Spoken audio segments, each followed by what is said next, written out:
abonnez-vous massivement et partagez.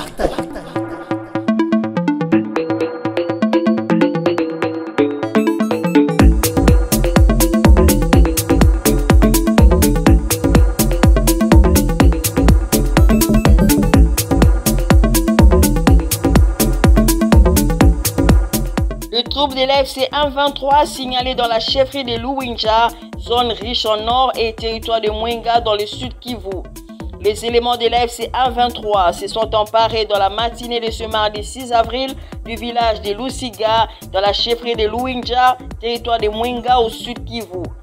C'était après un bref affrontement avec le Wazalendo dans cette première chefferie de Mwenga qui vient après celle de Kaziba dans les territoires de Walungu. Il s'agit d'une zone riche en minerais et reconnue pour avoir abrité notamment les activités de la société canadienne Banro. Le village de Lusiga vient de tomber aux mains des M23, indique une source locale. Ils se sont emparés de Luashanja, premier village de Luwinja, et puis de Lusiga. Ils se dirigent vers Banro, dit une autre source dans la région. D'autres ajoutent que ces troupes ont contourné pour y arriver dans les Mwenga. Les éléments de l'AFC 1-23 n'avaient plus raison de passer dans la vallée de Luzinzi pour atteindre Mwera. Ils ont alors pris Ngando par Chilumba Kachanga comme il y avait. D'autres ajoutent que l'AFC 1-23 ont contourné pour y arriver dans les Mwenga. Les éléments de l'AFC 1-23 n'avaient plus de raison de passer dans la vallée de Luzinzi pour atteindre Mwera.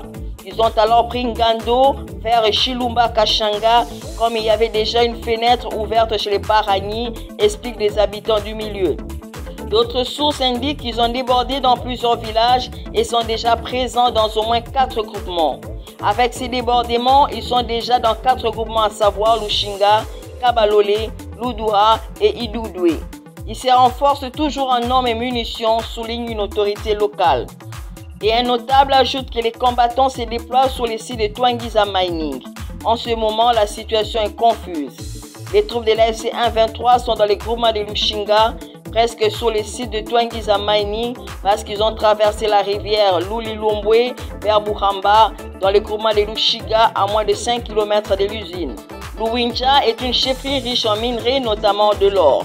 Elle est reconnue pour avoir abrité les mines de sociétés minières Banro et Twangiza Mining. Cette progression de l'AFC 1-23 dans le sud Kivu intervient alors que les discussions entre le gouvernement congolais et les mouvements de l'AFC 1-23 ont repris à Doha au Qatar. Malgré une déclaration conjointe signée il y a 2 semaines, aucune avancée notable n'a encore été enregistrée, les échanges étant toujours qualifiés de préliminaires.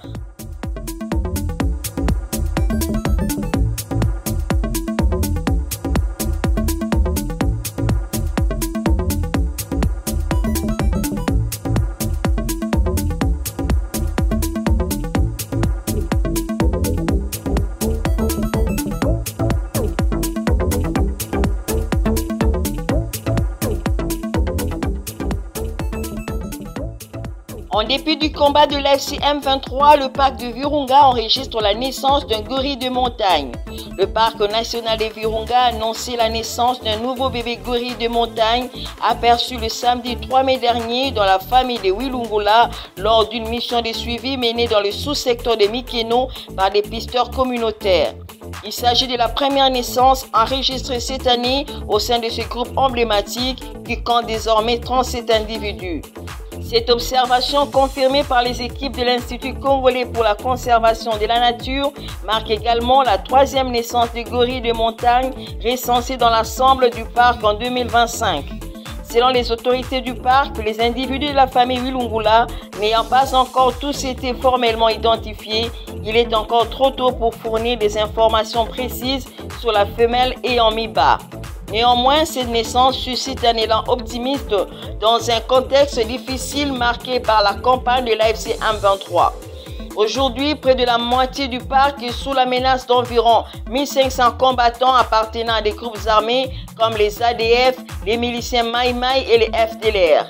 La station de Rumagabo ne fonctionne plus depuis plusieurs mois, a récemment regretté Emmanuel de Mérodé, directeur du parc national de Virunga, citant la pression constante des éléments de l'AFC 1-23 dans les secteurs sud et centre. Le parc national de Virunga, inscrit au patrimoine mondial de l'UNESCO, continue de faire face à d'énormes défis. Depuis 2022, les affrontements entre les forces armées de la République démocratique du Congo et les troupes de l'AFC M23 ont fortement perturbé les activités de conservation. Créé en 1925, le parc fête cette année son centenaire. En un siècle, il a su préserver une biodiversité exceptionnelle, notamment une population estimée à environ 350 gorilles de montagne à l'état sauvage, véritable emblème de ces joyaux naturels.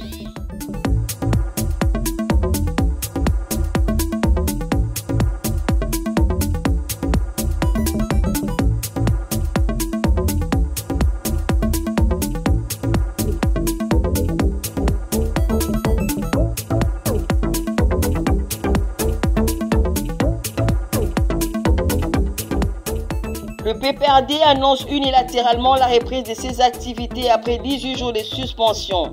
Le Parti du peuple pour la reconstruction et la démocratie, formation de l'ancien président Joseph Kabila, a annoncé mardi la reprise de ses activités sur l'ensemble du territoire congolais, estimant que la mesure de suspension prise en son encontre par les autorités a expiré.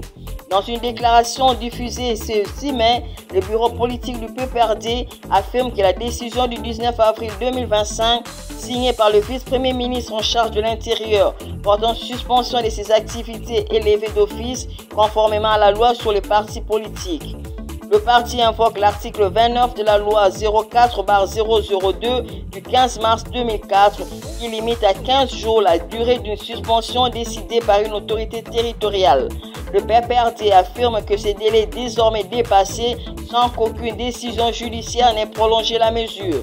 Le PPRD qualifie la suspension d'injuste et arbitraire, dénonçant ce qu'il présente comme un plan de répression visant sa famille politique. Il précise avoir opté pour la voie légale en introduisant un recours resté sans réponse. La formation politique informe avoir instruit ces structures du secrétariat permanent aux exécutifs fédéraux à reprendre leurs activités dans le respect de la Constitution et des lois de la République. Elle rappelle ne pas être un mouvement insurrectionnel. Nous vous remercions d'avoir suivi nos informations sur Info 26 RDC. Merci de partager largement et n'oubliez pas de vous abonner.